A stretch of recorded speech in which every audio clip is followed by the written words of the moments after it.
Today I'm going to show you the new Festool SYS-AZ drawers, which are designed for you to make your own sys-ports. They were released a few months ago here in the UK, around September time I think. They've been available in the US since the 1st of December this year, and I believe they will be available in Australia from January next year, 2015. Each drawer comes pre-assembled in a cardboard box and basically consists of a plastic tray that the sustainer sits in with a pair of full extension runners attached to the sides. They come with 5mm Euro screws to attach to your cabinets and a little black plastic latch to hold the drawer closed. Now, when I first unboxed this, it seemed a little bit flimsy. I don't know if you can see, but there's a little bit of racking in there. It's slightly flexible, and also because of the way the drawer runners attach, they do sometimes, when you lift the drawer up, they do drop down and come unlatched. They are just basically hooked on there, but once they're installed in a cabinet, I think all that will be sorted out, and that should all be fine. Now, on the front here is a green latch that forms part of the handle. That's actually a lever that goes all the way through, and it's pivoted over here, and lifting it there releases that little green tab at the bottom there, which is what interacts with the latch. If you look on the inside, you can see how the drawer runners just dropped there. On the inside, you can see that lever moving in there. This point here is where you attach the optional lock. So you drill that part out, or cut that part out, and the lock goes in there and presumably just acts as a stop to stop that lever lifting up like that, so it'll just lock that in place. Now, this is the instruction sheet that comes with the drawers. On the top here there's a warning in various different languages stating not suitable for installation in motor vehicles. I know a lot of people, myself included, were a little bit disappointed about that, because we want to use them in vans and things like that. I'm not sure why that's the case, but we'll have a look at it later on and see if it is feasible, or if there's any modifications that can be made to make that possible. Here we've got a diagram showing all the required dimensions for installing this. Down here we've got a little drawing which shows the spacing required between the drawers for different size sustainers, and then we've got the installation instructions on the bottom here, which continue around onto the back.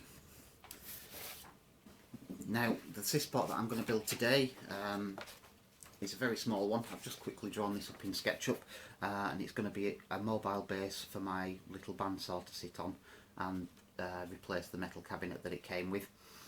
Now, on the side here I've just written out a very quick cut list based on my dimensions. Basically it's two sides and a base, which are all the same size, a back panel, and then the top. I'm actually going to use a piece of 40mm thick beech worktop for this top panel, purely because it's going to have the weight of the bandsaw sitting on it, and I don't want it deflecting over time. Now, obviously there's some dimensions which are fixed, like the width of the cabinet that you need, the internal width, and the minimum depth that's required for the drawer, but you can set the sysport to whatever height you want.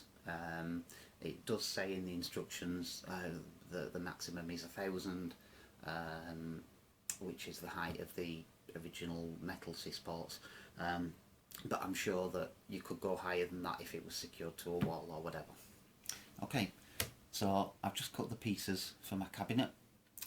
All of them except for the top, which is the 40mm beech, are all in 18mm plywood. These are just some offcuts that I had lying around that I wanted to use for this project. 18mm is the minimum thickness that Festool recommend that you use to build your sysports. Now, hopefully you can see here, I've already drilled all the holes for the runners.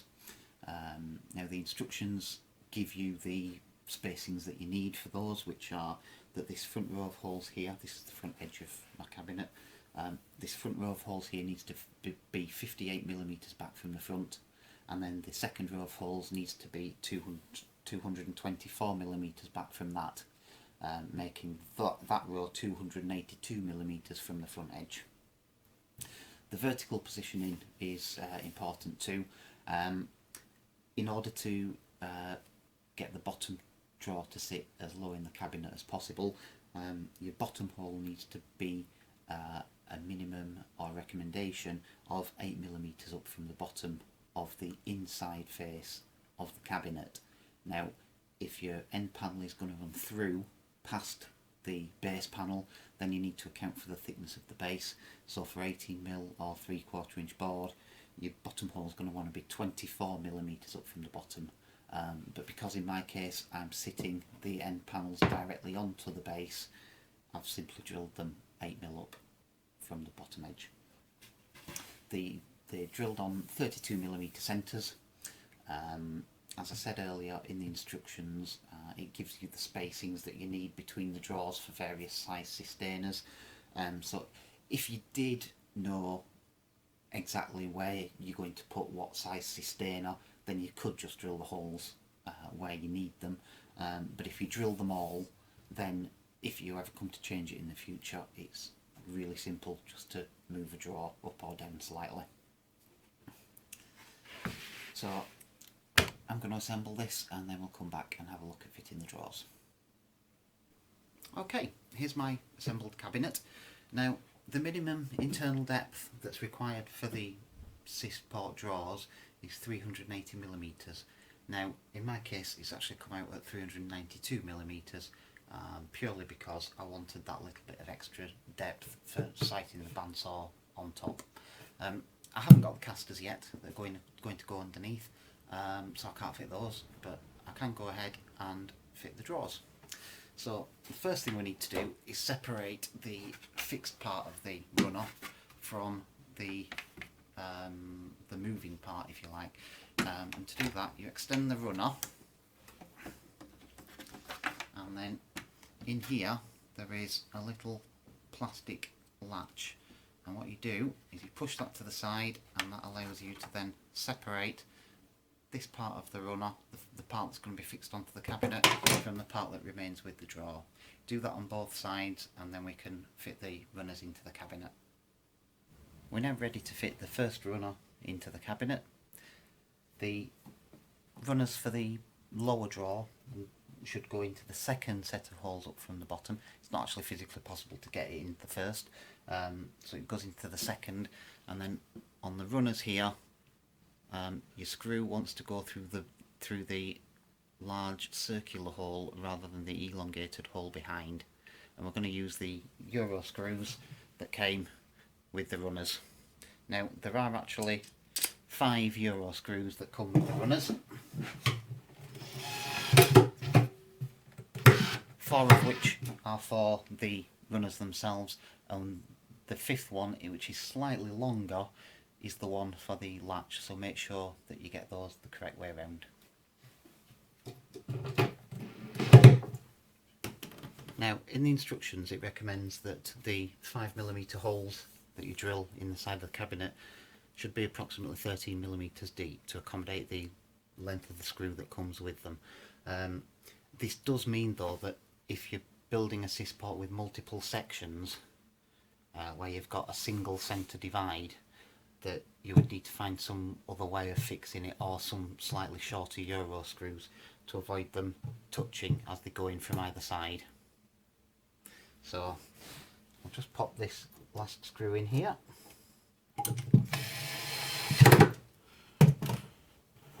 And now we can go on and fit the latch.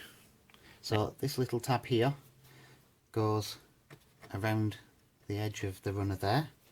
So we just slide that into position, push it fully home, and then using the longer of the 5 Euro screws, we just fix that into position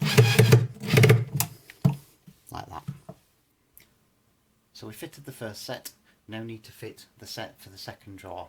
Now I'm going to keep a cisterna size 2 in the bottom tray, and the instructions state the spacings required for all the different sizes. So for a Sys 2, I need to fit the runners in the 6th hole up from the bottom runner. So just count 1, 2, 3, 4, 5 clear holes, and we're going to fix it in this 6th hole here.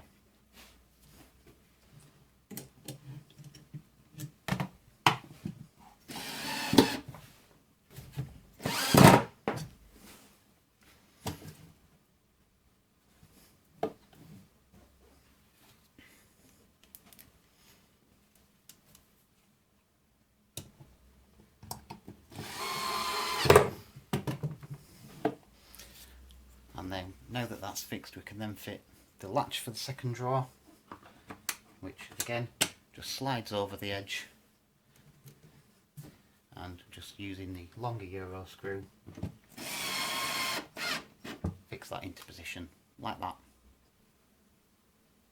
Now we've got our runners fitted into the unit, we can now fit the drawers or the trays, and it's just a case of lining up the runners with the fixed parts and pushing it back. Now it can be a little bit fiddly, but you just line them up, get them fitted, and then push back, and that's now fitted. It's secure on that latch now, so to release it we just lift that to clear the latch, and there we go. So I'll just fit the second one, and then we can get some sustainers loaded in and see what we think.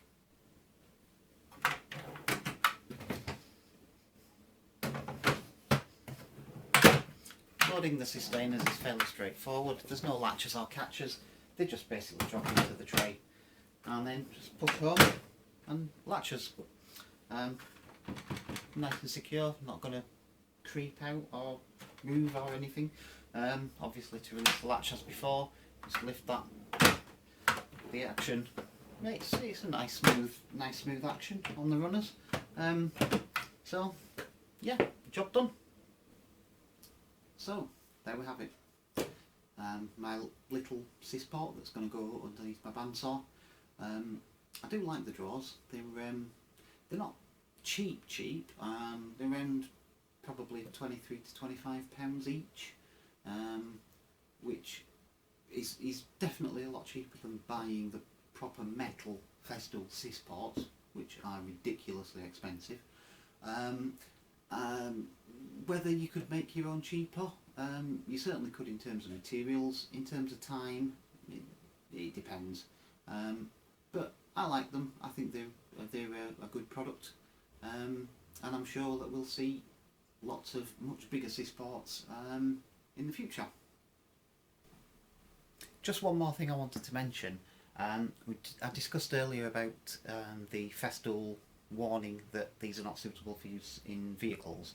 I don't really see the need for that.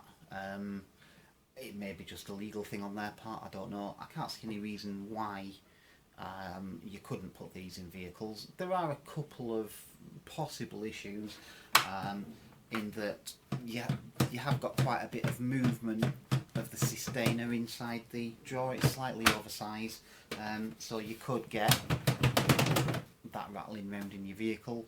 There are ways around that. There's enough room to put some thin foam in there, or put some kind of anti-slip mat in the bottom of the tray to try and cut that down. But it's not the end of the world if it rattles a bit in the back. It won't be the only thing. Yeah, you might have some issues with, if you're going down a very rough track and your van's bouncing about a lot. Obviously, because there's nothing holding this into this, you could have it bouncing about a bit, but I don't think it'd be a problem. I won't be putting them in my vehicle because just kind of done it all, and I don't want to redo it all just yet. But I wouldn't have any problem putting these in my van, I don't think. So there you go. If you've got any questions, then please put them below in the comments, and I'll do my best to answer them. Thanks for watching.